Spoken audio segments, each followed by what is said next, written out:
Hi, I'm Gail Hale. What do you do? I do crafts, I do some jewelry, and I also do hand-painted watercolor cards. And where are you from? I'm actually from Carpinteria, a And, local. okay, good deal. Where did you learn to do the crafts? Doing the jewelry, I actually learned from my sister-in-law. We had gotten together back in a Thanksgiving weekend, and she showed me some jewelry she had made, and I was interested, so we actually went to a local craft store when I was living in Arizona, and she showed me some of her techniques. And so a $50 investment later created this business. What do you like about doing it? Just to see people, their interest in it and trying to do different designs that kind of will attract people to buy my jewelry and to see what they like. I see there are quite a few different designs. Can you tell me like what design is what and how they're different? Yeah, I Point mean, to I, some. I do like And you can just earrings. leave it on the Okay, table. Yeah, so I do earrings yeah. and just do whatever, mostly like beach style.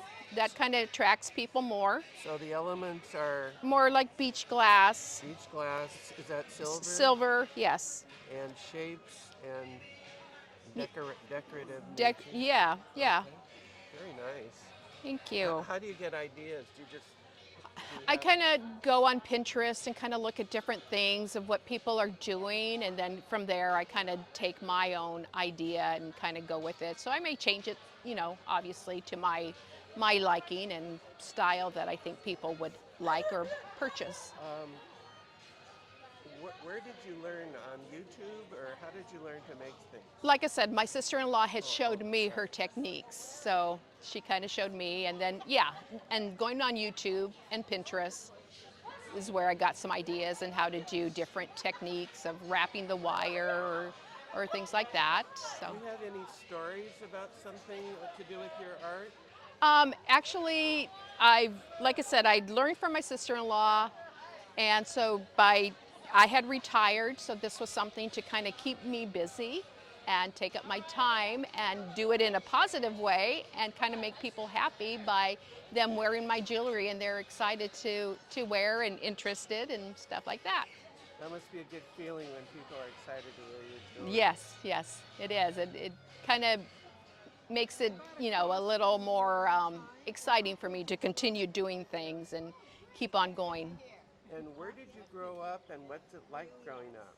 I grew up here in Carpinteria, so I'm a longtime What resident. streets were you on? I lived out in Casitas Pass, and then later on, I lived out on Fifth Street.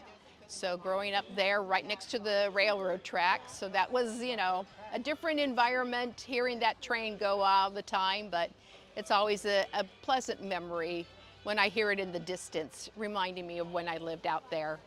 That's nice when a train horn can be a pleasant memory. Yes, Yeah, sweet. yes. Um, it, did the train get not as loud over time, like when they changed the tracks or something? Do you know? When I was growing up, it was always loud. And so when we were kids, one of us had to go and turn up the volume on the TV. So it was like, okay, it's your turn. No, it's your turn. So that was always a constant thing that we did. Did you ever put pennies on the tracks? I did not. I stayed away from the tracks. Okay. Do you know any I'm sure my brothers did. did what? I'm sure my brothers did. Did what? Put pennies on the track. Um, you know anybody that ever got hit by a train? No, but I've heard, unfortunately, of people do. What would you say? What lessons have you learned in life? If it- It's more just to kind of take every day as life is given you and take every day and be in a positive mood about it.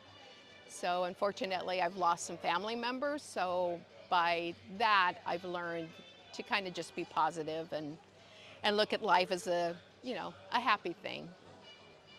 Did you lose a family member that meant a lot to you? Oh yes, well I've lost both my parents and then I've also lost my husband. So Oh, I'm sorry. yeah, and then a younger sister. So it's unfortunate, but I know that's what happens in life. Are there some good things about them moving on? Like if they had a sickness that they don't feel So, like, Yes. what are some of the good parts? Or you probably are very loving back and forth and all. Yeah, I mean, the thing is, yes, they did have some forms of cancer, and it was unfortunate that they did develop that. But I do find some, solace or happiness that they are buried here in Carpinteria. So I can go and visit them, and not to say that this is a bad thing, but to visit our Carpinteria cemetery, it's a very nice cemetery. It is. I want to be stored there in a vault. There you go. Yeah, Yeah. okay. Nice. What else? How's Carpentry changed over the years? Oh gosh. Well, growing up here, I mean, everything shut down at 6 or 7 o'clock at night. So that was, pretty not, good for us when we were growing up. Was So this in the 60s? yeah, yeah. So that was a thing. We always, had to be home by 7, and then we'd watch our TV and as a family, which was a good thing. Like, what shows would you watch? Oh gosh. Oh, Lassie, I think it was more like Leave It to Beaver and those family classics and stuff Right. like that. Father Knows Best. Father Knows Best. Here Comes the Brides. So yeah, Did you watch Gilligan's Island? yes, yes. And in fact, I did a trip to Hawaii and got to see where they filmed that one part where it is Gilligan's Island. Oh, really? Yeah, yeah. So that was pretty cool to say, oh yeah, that looks just like that island. So For those that don't know, what was this show that we all grew up with about? Gilligan's Island was about this castaway group of people that went on this 3-hour tour and ended up being, I don't know how long, but it was a lifetime for them, and all their antics of trying to get off this island when, it probably was not such a bad thing. Yeah, I would recommend you watch it. And anything else you'd like to say? No, I just, again, I enjoy doing my artwork and my watercolor cards and just kind of enjoying these different things. That's nice. Hi, ladies. Hello.